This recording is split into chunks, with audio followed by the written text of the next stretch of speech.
né? As obras não eram tidas como clássicas. Então, permitam-me explicar o adjetivo. Ancorado no pensamento de uma grande pesquisadora, que é a Marisa Lajolo. Marisa Lajolo explica num livrinho pequenininho, chamado Que é Literatura, da coleção Primeiros Passos, que clássico era aquele que era digno de entrar nas classes, nas salas de aula. Então, o cordel, não, a obra popular como um todo, não era vista como uma obra clássica, não era digna de entrar nas classes. Então, para comprovar isso, é só olhar as antologias que desde o começo do século XIX eram publicadas no Brasil. Há um artigo da Regina Zilberman, chamada No Começo a Leitura. Eu deixo para vocês aqui a referência do artigo, em que ela mapeia não apenas as principais antologias que eram usadas em sala de aula, né? Eram usadas inicialmente para ensinar retórica, a falar bem, a escrever bem, né? Então, não apenas ela traz as principais antologias que eram usadas, como traz alguns textos que nele estavam inseridos. Você não vai encontrar nenhum texto popular. Então, o resumo da ópera é que a escola se fechou para o cordel, né? Era uma obra tida como uma obra menor, que trata de assuntos muitas vezes imorais, né? Principalmente traz uma linguagem cheia de equívocos, de erros e tal, né? Tudo isso que nós já discutimos em outros encontros. Bom, então antes de trazer para vocês, gente, algumas sugestões de uso do cordel em sala de aula, eu quero falar de 3 experiências, né, das quais eu participei diretamente, no sentido de que eu fui orientador, participei, né, do exame do trabalho dessas 3 pessoas que eu citarei. Então eu vou trazer para vocês 3 experiências que foram exitosas, quer dizer, tiveram êxito no uso do cordel em sala de aula. A primeira experiência, gente, foi comandada pelo meu amigo e parceiro, né? Ele tem musicado alguns poemas meus. Então, o professor e músico Josué Rocha da Silva, ele desenvolveu uma pesquisação. A pesquisação é aquela que você traz um conjunto, né, de ações metodológicas e aplica e avalia o resultado dessa aplicação. Então, não é apenas observar, é participar, né? Por isso que o pesquisador é também um mediador, né? Ele também está envolvido no processo todo. Então ele desenvolveu uma pesquisação junto a alunos pertencentes aos níveis 4 e 5 do EJA, da Escola Municipal José de Alencar, né? E essa experiência resultou na sua dissertação de mestrado, chamada Letramento Literário e Literatura de Cordel. Patativa vai à escola, ok? Então eu vou deixar aqui o link para vocês que tiverem interesse de ler toda a dissertação. Pois bem, estou trabalhando com 3 poemas de Patativa do Assaré, que foram Brasil de Cima e Brasil de Baixo, 1, O Boi Zebu e a Formiga, 2, e O Poeta da Roça. O professor desenvolveu sua pesquisação desenvolvendo intervenções de natureza intersemiótica, né? Intersemiótica significa o diálogo entre 2 sistemas semióticos diferentes. Por exemplo, a literatura e o cinema, a literatura e a música. Então, quando você dialoga produtos, né, dessas duas áreas, de 2 áreas diferentes, né, 2 áreas que são compostas por signos, né? Então você tem uma intersemiose aí. Então ele valeu-se de várias técnicas, incluindo a transformação de poemas em cartazes com o uso de colagens, a produção de textos argumentativos, a criação de canções, etc. Então o cordel era o ponto de partida para a produção de obras, né, pertencentes a outra linguagem sígnica, seja a música, seja a colagem, né, a produção de cartazes. Então, para suscitar os debates, a partir da leitura de poemas Matou de Patativa, utilizou-se de charge, de outros itens também. Então, ele pegou aquela sequência do Rio do Cosson, né, chamada sequência didática expandida, que cada um tem uma etapa. Então, você vai inicialmente motivar o aluno, vai produzir debate. Então, há toda uma sequência. Então, para quem quer se aprofundar, de novo, eu deixo aqui o link para vocês lerem na íntegra a dissertação, ok? Então, tá lá, ok?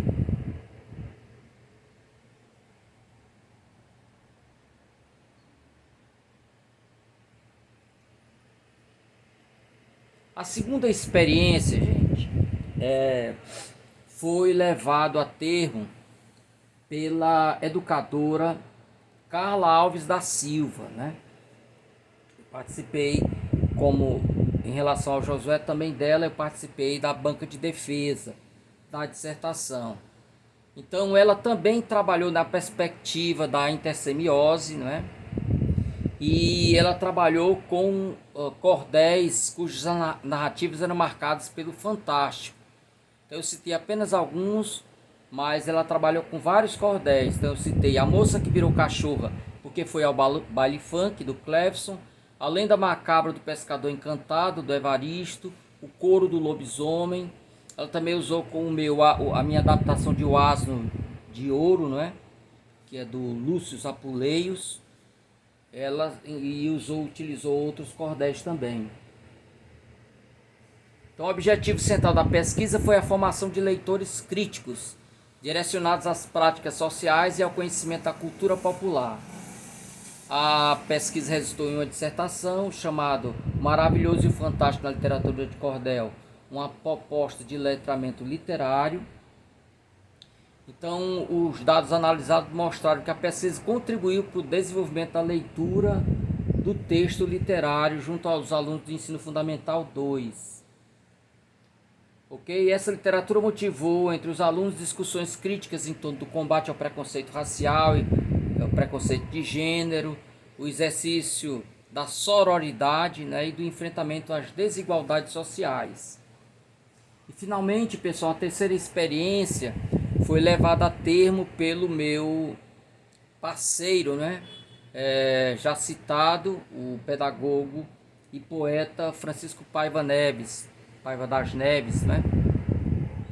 Então o Paiva Neves, ele, quando ainda estava cursando a graduação, né, ele organizou, gente, o trenzinho, né, o trenzinho da cultura nordestina, com crianças bem pequenas, né?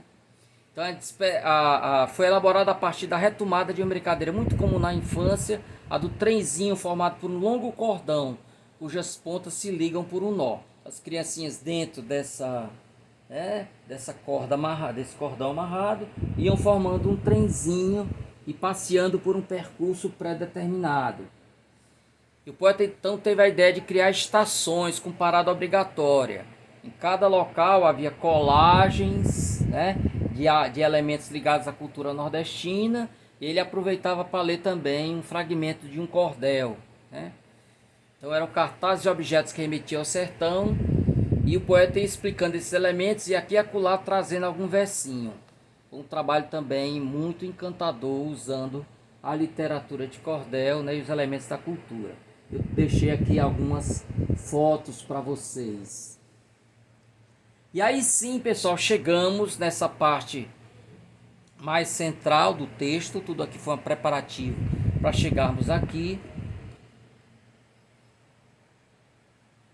em que eu trarei para vocês algumas sugestões e técnicas do uso do cordel.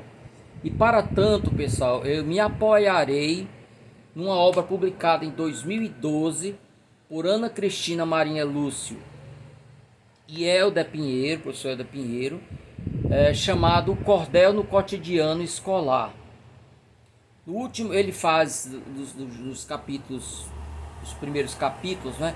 Toda uma discussão sobre o cordel, as potencialidades do cordel. E eles chegam no último capítulo e vão trazer técnicas, ok? Acho muito interessante a maneira como eles abrem esse capítulo, dizendo que antes de qualquer coisa a escola precisa refletir sobre a sua relação com a cultura popular, né? Não é apenas trazer a cultura popular, é abrir-se para ela, né? Então, esse histórico de preconceito para com a cultura popular deve ser imediatamente quebrada para que qualquer iniciativa possa vir a dar frutos, né? Há toda uma reflexão sobre isso que eles abrem o capítulo. Salvo engano, gente, é um dos textos que estão no hall de textos selecionados, né, lá no Siga para vocês. Então, para poder melhor discutir essas técnicas, eu as dividi em 5 grupos. O primeiro grupo, técnicas centradas na leitura, vocabulário e estilo do cordel. Depois vou falar sobre técnicas relacionadas às especificidades do gênero cordel e de sua circulação. Terceiro grupo, técnicas relacionadas aos conteúdos trabalhados no cordel, os assuntos, os temas. O quarto grupo, técnicas relacionadas com diálogos intersemióticos. E finalmente, técnicas que não se enquadram em nenhuma dessas 4 categorias. Então vamos lá, direto e reto, para as técnicas centradas na leitura, vocabulário e estilo do cordel. Então, muito interessante que eles começam o texto dizendo que trabalhar com o cordel não necessariamente precisa ser algo, uma parafernália, algo muito grande. Simplesmente ler o cordel em sala de aula já é uma técnica muito boa, né? Então, essa leitura, ela tem várias formas de se estabelecer, mas uma delas, muito importante, é a leitura oral. Então é muito interessante que o professor consiga motivar os alunos, trabalhando, né, a entonação. Então hoje você tem acesso no YouTube, gente, a pessoas que declamam o cordel muito bem. Então você que é professor, educador, pode, antes de qualquer coisa, acompanhar essas declamações para ver como eles trabalham a linguagem, fazem as vozes das personagens, né? O ritmo, tudo isso. Então ler o cordel, né, com esse colorido por parte do professor já é uma coisa muito interessante, né? E junto com essa leitura, ou a partir dessa leitura, gerar os debates, né? Aliás, é bom mesmo que antes da leitura haja uma preparação do terreno, né? Então você conhecer o horizonte de expectativas dos leitores, né? Do que gostam, quais são os seus interesses, né? Tudo isso é importante para você selecionar uma obra que se encaixe. Uma análise de contexto para ver também se é uma escola em que há a questão do bullying, você pode trazer um cordel que traga essa discussão diretamente ou indiretamente, não é? Olha, a obra do Patinho Feio, por exemplo, não é? É uma obra que pode você discutir a questão do bullying, ok? Então, essas questões, né, devem estar sempre presentes para o profissional de ensino. A partir daí ele poderá, a partir de uma história que, de um modo ou de outro, possa tocar seus leitores. Então, fazer uma análise do contexto para poder selecionar a obra, não é? Fazer esse trabalho de entonação vocal, treine em casa, para cativar os alunos, para emocionar. Depois você passa para os alunos também lerem, né? Cada aluno participando da leitura, ok? Então não é com o objetivo de produzir grandes oradores, né? Não é esse o objetivo. O objetivo é degustar mesmo a obra literária.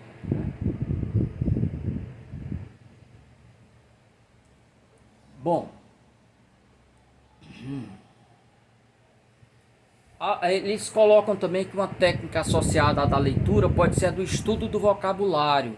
levando os alunos a perceber a graciosidade da linguagem cordelística, ok?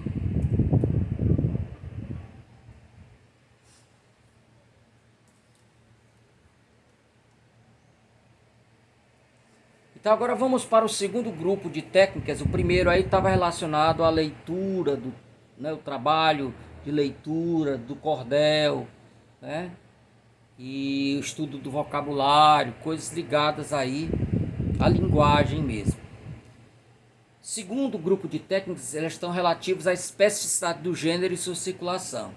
Nesse momento, pessoal, nessa técnica, o professor vai trazer informações sobre elementos ligados tanto à criação do cordel, a maneira como ele circulava, né? A maneira como era produzido, a questão das capas, a xilogravura, todos esses elementos aí são informações que você vai trazer. A leitura do cordel continua sendo válida, continua sendo feita, mas aí a partir daí você vai discutir outras questões ligadas ao produto cordel, né? Vai examinar a capa, vai falar do tipo de papel, o tamanhozinho do folheto, trazer um pouco da história, contar coisas ligadas, né, a esses elementos que dão a especificidade do gênero, né? Tamanho, formato, a capa, a maneira como eram vendidos, tudo isso, ok? As formas de ilustração, a maneira como o cordel circulava. Inicialmente os próprios poetas vendiam seu cordel, depois o João Martins de Ataíde vai criar essa teia, né, de revendedores, e aí o cordel alcança lugares os mais distantes possíveis, né? Outra coisa que você pode discutir em relação ao cordel tem a ver com os folheteiros, que é uma atividade hoje infelizmente em declínio, que eram pessoas, muitas vezes eles eram apenas vendedores de cordel, não escreviam. Outros tanto escreviam como também vendiam, né? Então você pode falar sobre os folheteiros, né? Sobre a maneira como eles trabalhavam, aquela história da mala da cobra. Tudo isso, gente, pode gerar debates, discussões, e são maneiras também importantes de trazer um pouco da história, né? De um produto cultural muito importante do Nordeste. Você pode trazer estilogravuras, né? Capas de estilogravura, outros modelos de capa, tudo isso pode ser discutido. O terceiro conjunto de técnicas, elas estão relacionadas propriamente ao conteúdo. Você vai discutir os assuntos. Esses assuntos vão gerar rodas de debates, né? Discussões. De repente você pode até criar dois grupos em que um vai depender uma tese e outro vai depender outro, e pode gerar aí uma espécie de peleja. Então vai depender das possibilidades. Então, como sabemos, não há limite temático para o cordel, né? Qualquer assunto pode ser alvo, né, de discussão, do esterco do boi até a bomba atômica, passando por física quântica, né? As reflexões filosóficas, tudo pode ser discutido pelo cordel. Inclusive, Arievaldo Viana nos diz: o cordel contém ciência, matemática, astrologia, noções de física, gramática, de história e geografia. Em linguagem popular, o cordel pode narrar tudo isso em poesia, né? Então, dada a amplitude temática do cordel, Ana Cristina Marinho e Helder Pinheiro explica que os debates a partir da literatura de cordel devem ser uma atividade imprescindível. Esses debates, logicamente, podem ganhar as mais variadas configurações e direcionamentos, né?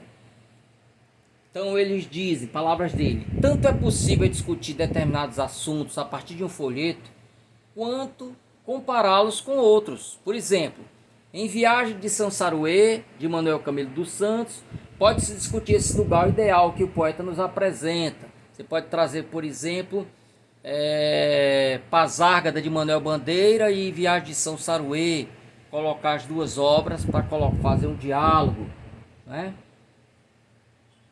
É importante, claro, que o professor esteja bem preparado, tanto para mediar os debates, quanto para trazer informações adicionais, né, às discussões que são feitas pelos alunos, né, discutido pelos autores das obras e pelos alunos nas suas conversas. Com isso, o professor poderá ir fazendo perguntas que suscitem os debates, né? E também evitando que algum aluno fique fora, né? Então, aquele mais caladinho, você... Fulano, o que é que você acha sobre isso? E você, Cicrano, né?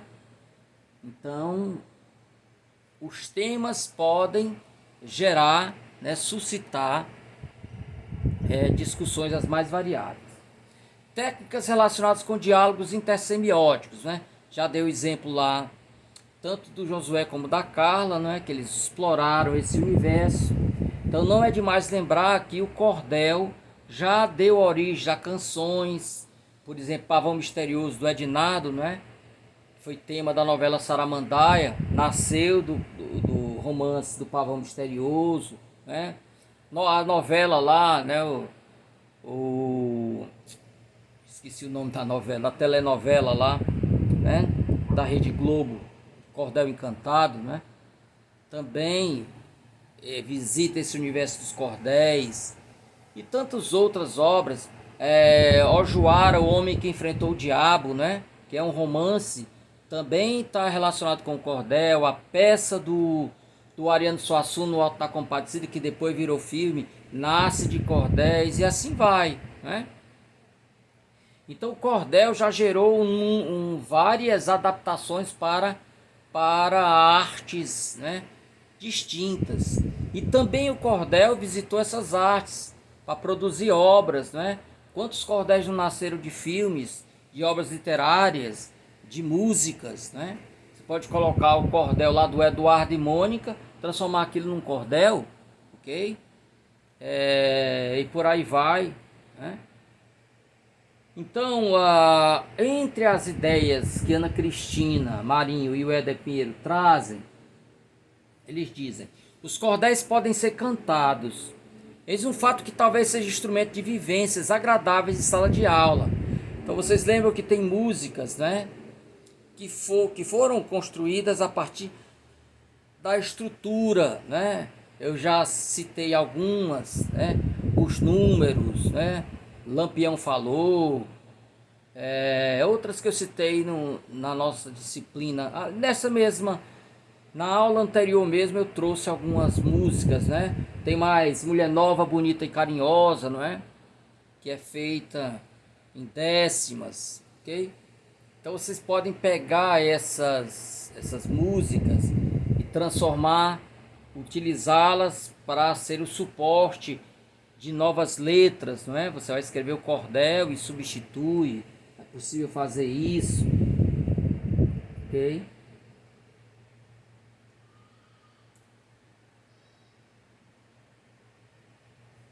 Bom, outra atividade também é você pegar o cordel e dali nascerem dali ilustrações, né? Você pode pegar a história e transformar em história, a narrativa do cordel e transformar em histórias em quadrinhos.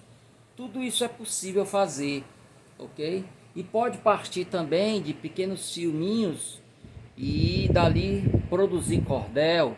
Então há várias possibilidades aí utilizando essa relação do cordel com outros sistemas semióticos. Eu trouxe aqui, gente, uma foto de uma coisa que foi muito comovente, uma visita que eu fiz com o Paiva Neves há muitos anos, né? Nós fomos a uma escola chamada Alvorada, que fica aqui no bairro da Sapiranga, né? Aqui em Fortaleza. Várias atividades intersemióticas os alunos promoveram a partir dos cordéis meu e do Paiva. Eles leram os nossos cordéis, então nos receberam. Foi uma manhã em que eles fizeram declamações. Crianças pequenas, gente, estamos falando de criancinhas, algumas que nem sabem ler direito ainda, né? Então eles produziram um mural, descrevendo o que era um cordel, falando de mim, falando do Paiva. Transformaram algumas histórias em maquetes, por exemplo, os Três Porquinhos. Fizeram as 3 casinhas, a de palha, a de madeira, a de tijolo. Fizeram declamações, fizeram músicas nas nossas histórias. Foi uma manhã de festa assim. Saímos dali totalmente encantados e motivados a continuar trabalhando, né? Então eu deixei algumas fotos aqui de como eles fizeram esse trabalho, transformação de cartazes, né, a partir das histórias. E aí, pessoal, além desses grupos de técnicas, existem outros, vai depender muito da criatividade. Uma delas são jogos dramáticos. Quando eu falo jogo dramático, eu não estou falando necessariamente de teatro, né? Eu estou falando de ler o cordel, por exemplo, uma leitura dramatizada. Você separa, o personagem vai ser o narrador, você vai ser fulano de tal, você vai ser cicrano. Então, esses personagens vão lendo o cordel de maneira teatralizada, não é? Você pode, se quiser, claro, construir um roteiro a partir do cordel para ficar melhor dividido nessa essa distribuição de quem vai ler a parte tal, né?